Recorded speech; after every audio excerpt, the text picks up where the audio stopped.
College में गर्मियों की छुट्टियां होने पर राधिका और रोहन अपने दोस्त मनोज और शिल्पा के साथ परिवार के पुराने फार्म हाउस पर घूमने जाने का प्लान बनाते हैं। गाइस, तुम दोनों को वो फार्म हाउस बहुत पसंद आएगा। बचपन से ही वो मेरी और रोहन की सबसे पसंदीदा जगह रही है। पर मैंने तो इतने सालों में तुम्हारे मुंह से कभी फार्म हाउस का नाम तक नहीं सुना। बचपन में फार्म हाउस जाते थे, लेकिन फिर अचानक सबने वहां जाना बंद कर दिया और वजह कभी किसी ने बताई नहीं। पर अब हम चारों मिलकर वहां धमाल करेंगे। इसी तरह बातें करते कुछ घंटों का सफर तय कर चारों शहर से दूर ऊंची पहाड़ी पर बने राधिका और रोहन के फैमिली फार्म हाउस पर पहुंच जाते हैं। वाह यार, ये तो बड़ा ही सुंदर है। पूरा घूमोगे तो और अच्छा लगेगा, लेकिन उससे पहले सब फ्रेशन अप हो जाओ, फिर साइट सीइंग के लिए जाएंगे।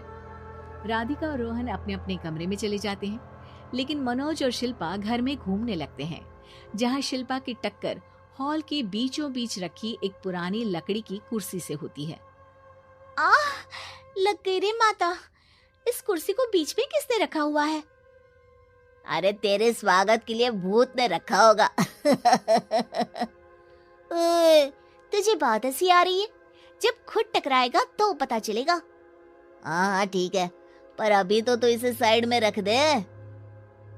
शिल्पा कुर्सी को एक कोने में रख देती है और वो दोनों भी अपने कमरे में चले जाते हैं, जिसकी थोड़ी देर बाद चारों बाहर घूमने निकल जाते हैं। इसी तरह रात हो जाती है।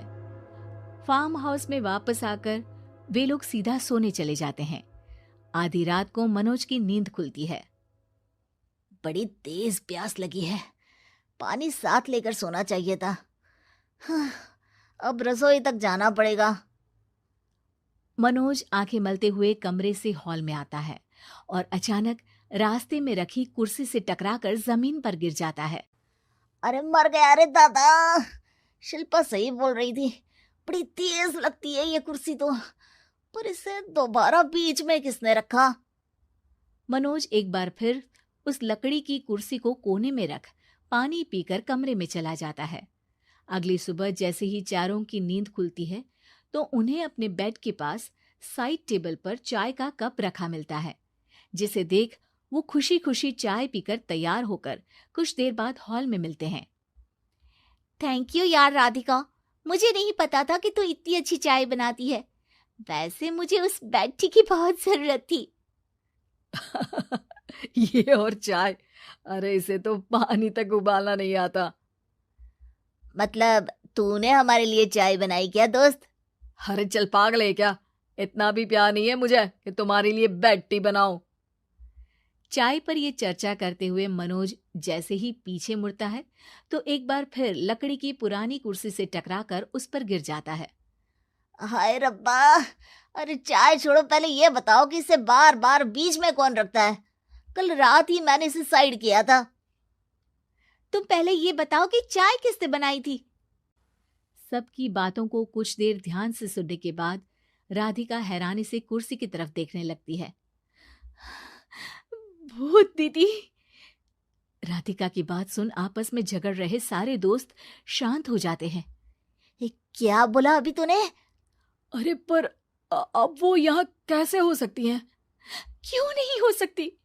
हमने यहाँ आना छोड़ा था, पर उन्होंने तो घर नहीं छोड़ा ना।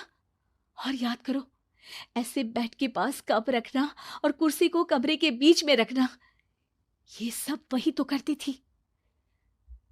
ये तुम दोनों किसकी बात कर रहे हो?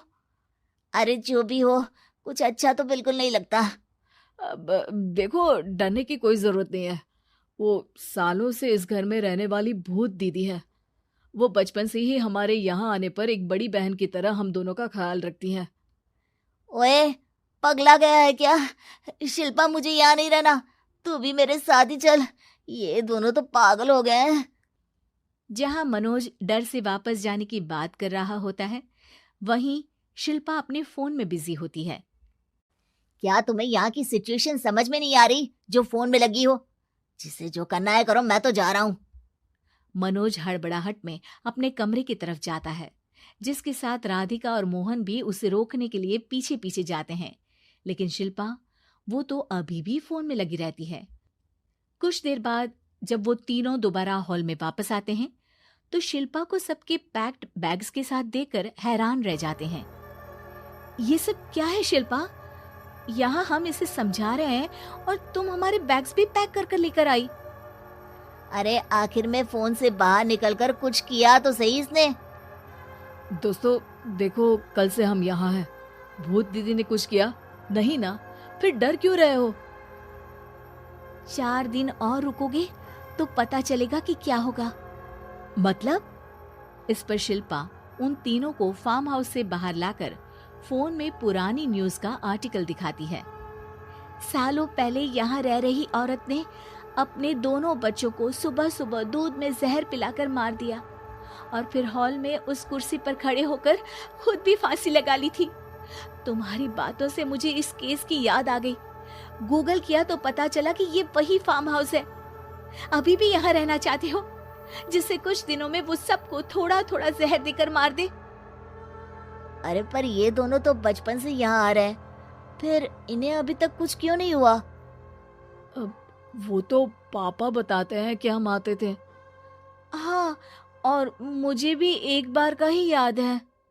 वाह, और कहानियां तो ऐसे सुना रहे थे जैसे सदियों से यहीं रहते हो। तीनों ये बात कर ही रहे होते हैं कि अचानक फार्म हाउस में से एक आवाज सुनाई देती है।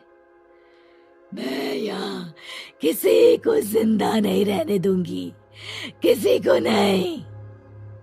बस ये सुनने की देर ही होती है कि चारों डर से कांपते हुए तुरंत कार में बैठकर वहां से भाग जाते हैं।